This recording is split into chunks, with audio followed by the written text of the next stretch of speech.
This is the Jeff Santos Show. 33 minutes past the hour. It's the Jeff Santos Show that you're tuned into.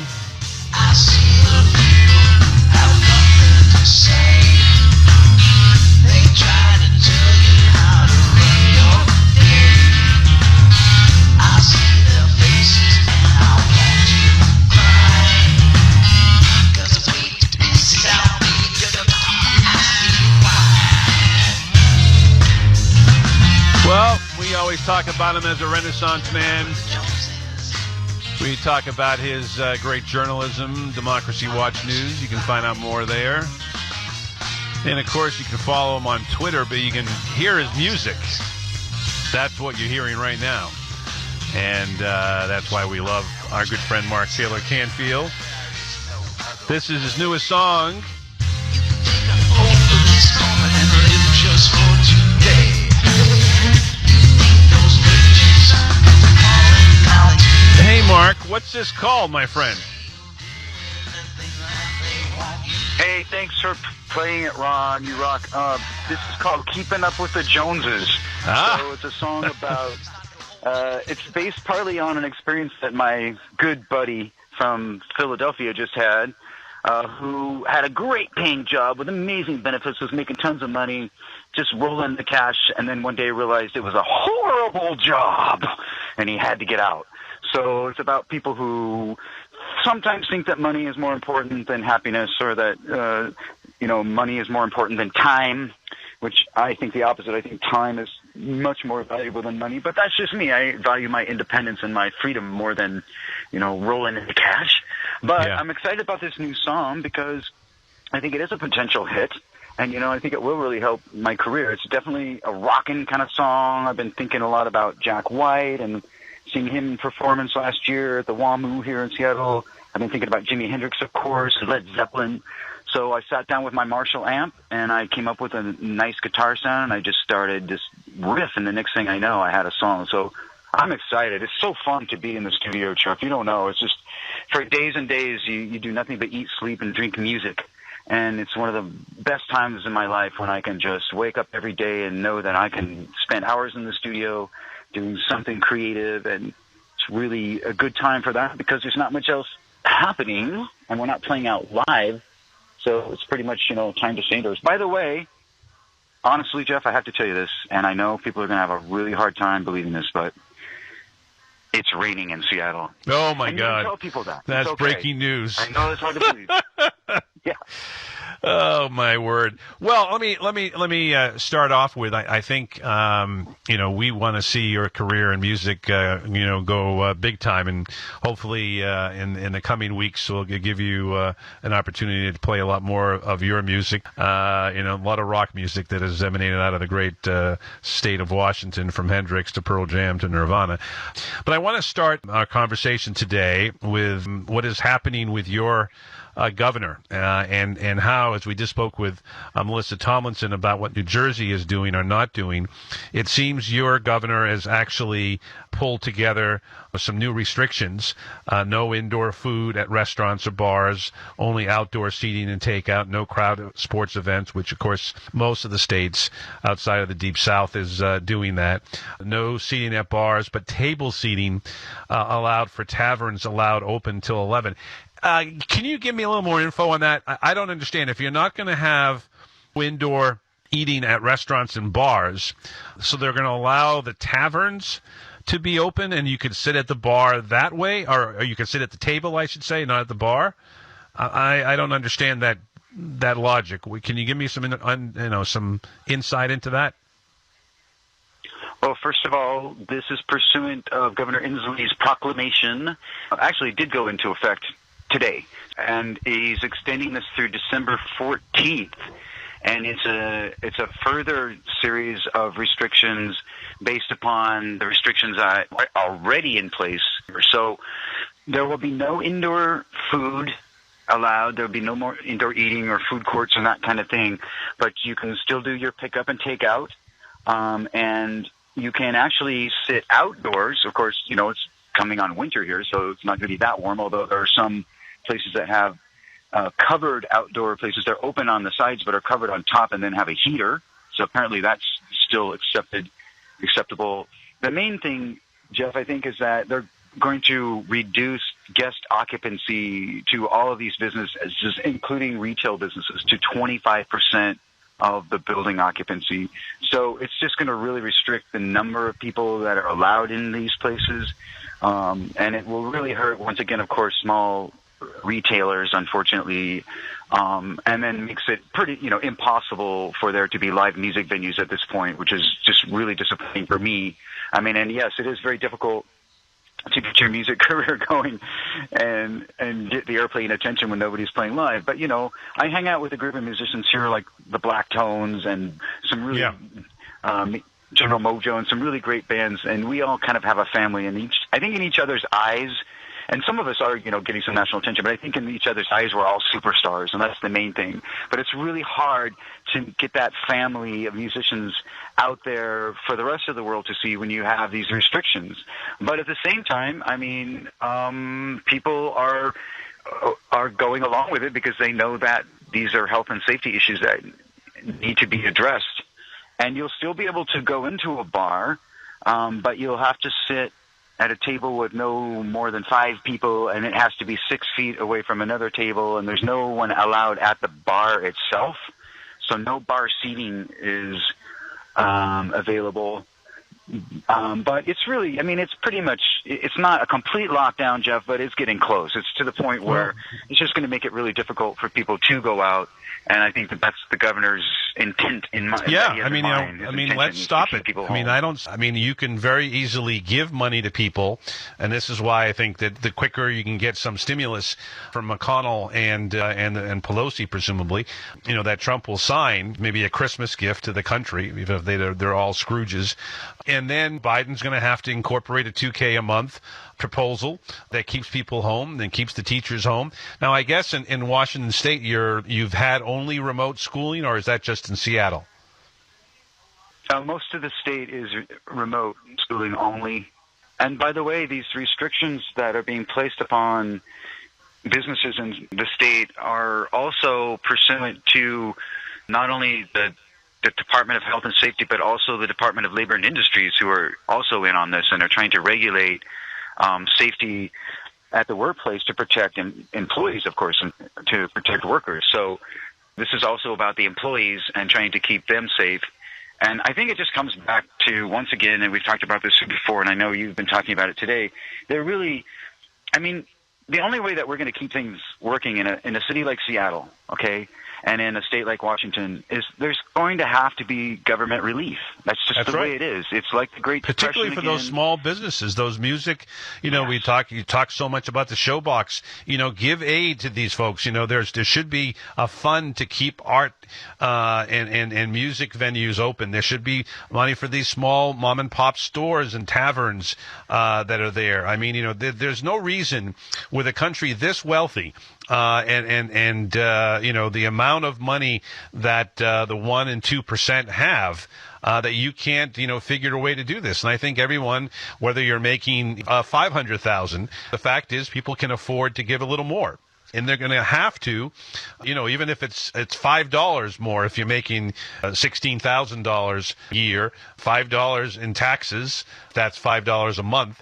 Everybody can afford it. And, the more money you make, the more money you get out of the paycheck to help everyone else, because we're all in this together kind of scenario. So that's one of the things that Joe Biden's going to have to figure out a way to communicate. Otherwise, he's going to have an unsuccessful administration, which has repercussions for the entire country, if not the entire world, if he fails at this, coming off of Trump. I think that Seattle could actually lead the way here. Again, you guys have led the way in a minimum wage of $15 an hour, which is now everyone is fighting for, right? You guys have led the way with marijuana. In a lot of ways, a lot of what used to start in California is now starting in Seattle and makes its way around the country. And I'm wondering, if Inslee, and or this Seattle mayor, who I'm not a big fan of, so we'll keep it at Inslee.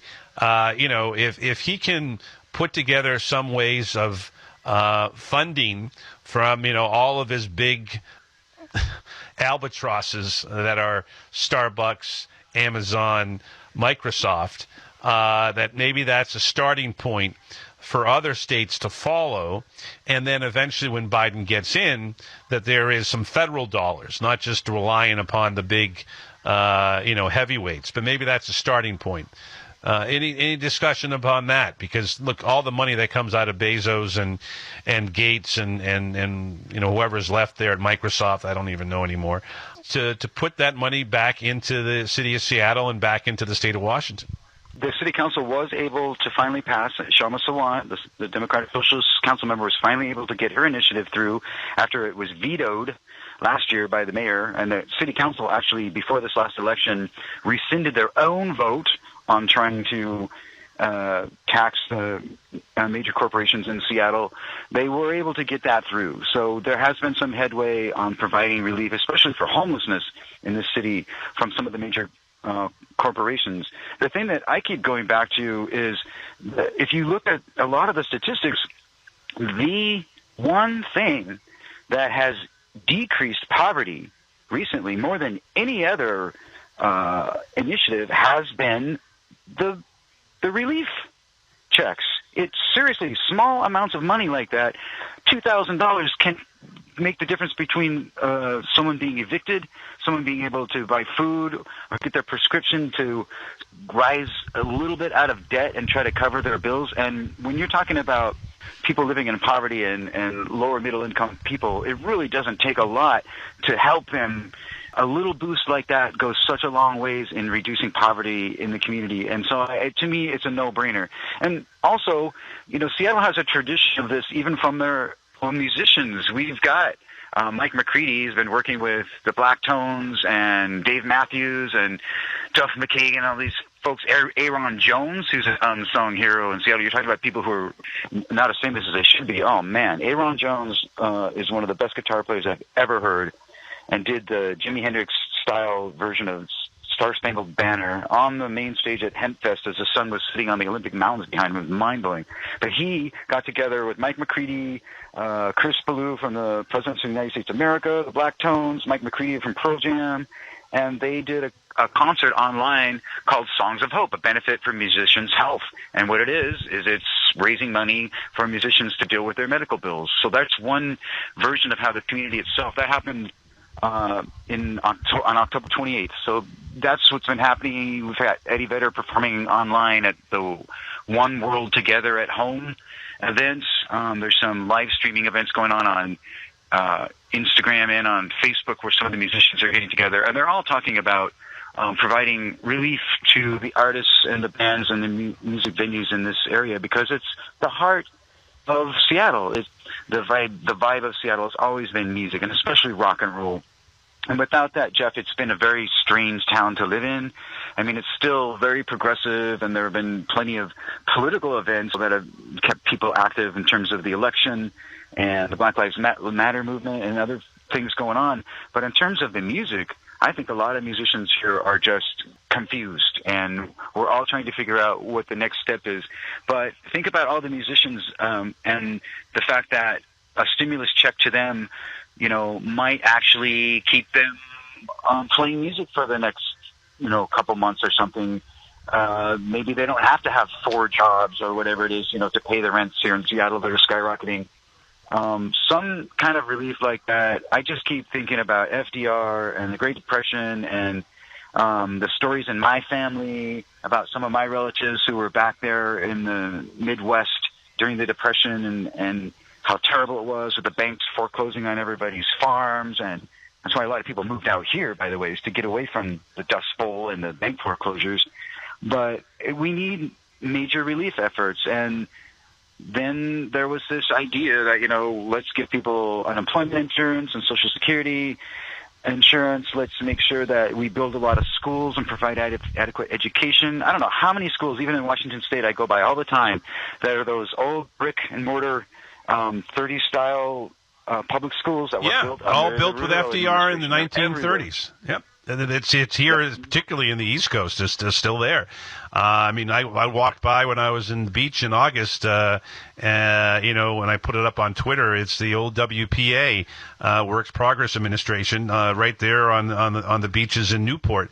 Just not far from where I live. And the facts is that the FDR is the way to go. I don't know if Biden will get there. I don't think he's been ever to a live music event probably in 40 years. And even then, I don't know if he was doing it. He's not exactly Mr. Hip, never mind Hop. So I think that there is a real slow step, but if he can become more LBJ and have people like Bernie and Warren and others kind of lead him, that to me is the best that we can offer, and hopefully build off from there. In terms of the next 4 years, the next 8 years, going forward, because to me Biden is just sort of the launching point to the next step, because he himself is not going to be FDR, but he could be very valuable in retooling a New Deal type of a world, and frankly we need it a long time ago. Mark, that's the only thing that's keeping the local economy going here, the only thing that's keeping local businesses open, the only thing that's keeping the arts going at all are government subsidies. That's just the way it is. It's the only thing that's working right now. So I don't want to argue with people about socialism versus this or that. Just help people out. Call it whatever you want. Let's get it done. Yeah, well, I mean, I think your exhaustion and frustration is an example of where many people are, including myself. Is that look? There's no way you're going to do this with a private handout. No way you're going to do this. With the same old. Again, I said it before. If Joe Biden wants to play the role of a middling, don't go too far. You're going to upset Wall Street. He's going to end up losing in 2022 and eventually in 2024, and he may become the end of the Democratic Party because you just can't continue to believe that the Wall Street is going to be with you when the Republican Party has been bought and paid for by Wall Street for over 50, 60 years. So that to me is a losing proposition. So we'll see if Biden is going to turn the corner, or we're going to end up with a replay of 2008 through 2010.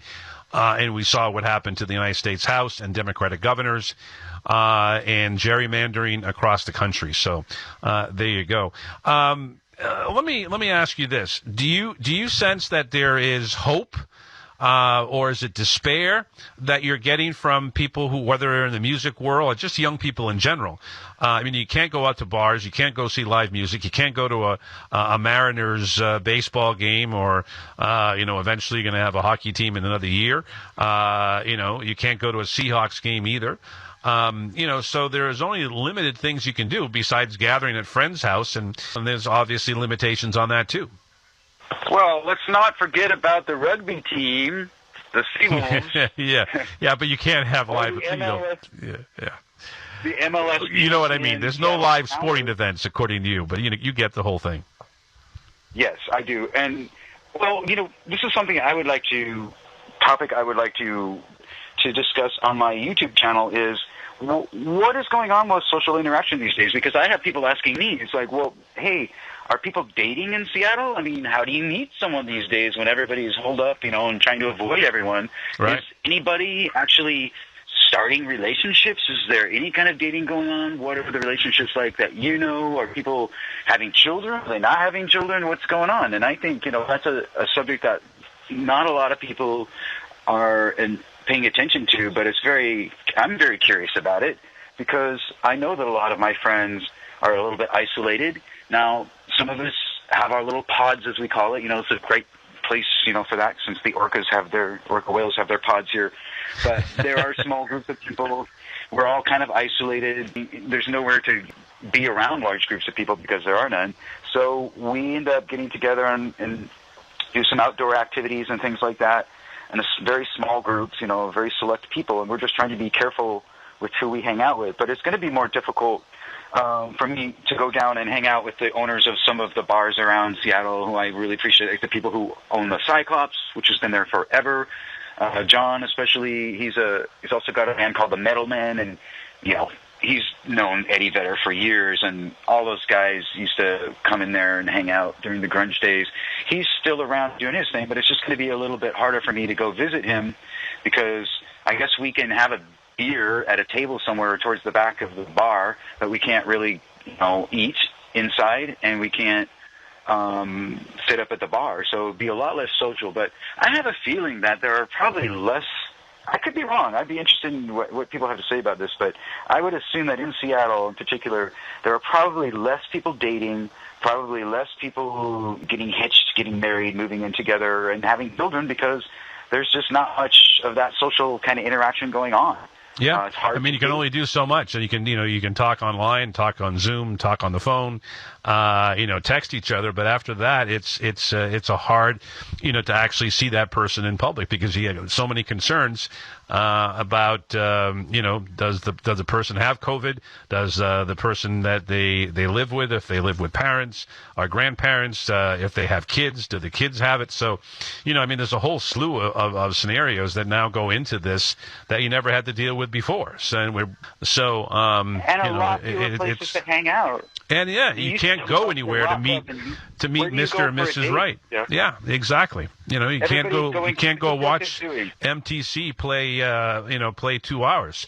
So, that's you go for a bicycle ride, you go for a walk, you go for a hike. That's what people are doing. And maybe in some ways it might be better. Maybe some people are actually getting to know each other better than you would in a noisy bar or something like that. But yeah, that's your option. Is you kind of have to make it up and DIY it yourself. You have to create your own date because the restaurants and the bars and the clubs that you used to hang out at, and even and Pike Place Market has still been open, but reduced occupancy, of course, and now no food indoors. You might be able to pick up some food there from a outdoor booth, though. The food trucks have always been really popular in Seattle. Not the most romantic date in the world, but hey, let's go walk to the food Go truck have your gyro. Make sure you bring some napkins, right? Look, it's all there, my friend. Hey, Mark, we got to run. We'll talk to you next Tuesday. Have yourself a great weekend. Check out Democracy Watch News and Mark Taylor-Canfield's YouTube channel as well, my friend. All the best, dude. Thanks. Jeff, you and Ron rock. Have a great day. See you later. Thank you, man. You too. Look, folks, this is another example. Please be safe. As we head into Thanksgiving, we will be your reminder every day between now and next Wednesday to do just that as we break for Thanksgiving, both on Thursday and Friday of next week, folks. That is going to be a critical point. All right, I want to thank Ron Kreider for producing this broadcast. Thank you for listening. Again, I urge you to keep fighting, folks. There are a lot of things you can do online, on the phone, and I urge you to do that because we're going to need all your help to move Mr. Biden in the right direction and to save this nation. Keep on fighting, folks. My name is Jeff Santos, and right now it is my time to say I gotta go.